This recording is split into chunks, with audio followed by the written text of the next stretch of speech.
talk a little bit about how the barrier changes as we age, and especially with skin pH? There must be some structural and functional changes, and it'd be great if you could share with us what you think they are. Absolutely. So the skin barrier, sometimes we ask like what comes first, the chicken or the egg? And I think clearly the skin barrier plays the most integral role from the start, because if there's no initial change in the skin barrier, then there's nothing to incite the immune system and ignite those nerves from transmitting anything.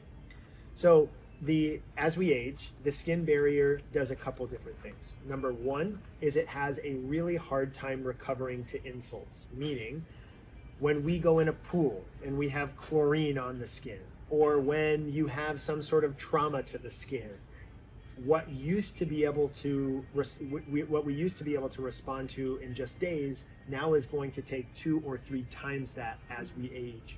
And so that's one piece of this. It's not just that the skin becomes more porous or that the barrier is open all the time as we age, but it's having a harder time recovering.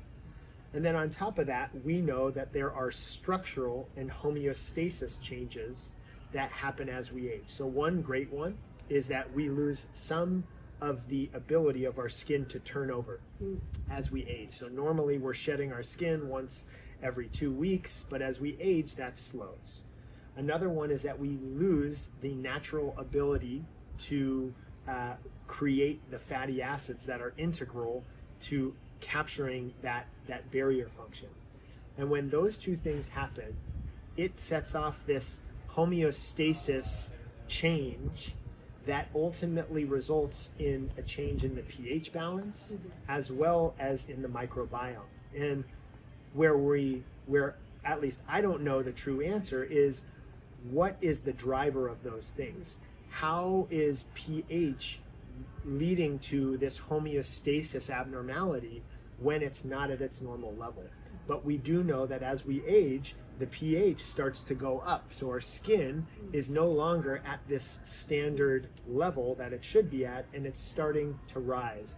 And the hypothesis is that then allows different things to grow, meaning different microbial species, and probably leads to a persistence of our inability to recover from barrier insults. So there's a lot of contributing pieces here, but all in all, we know that pH and microbiome are part of that homeostasis mechanism that's aberrant as we age.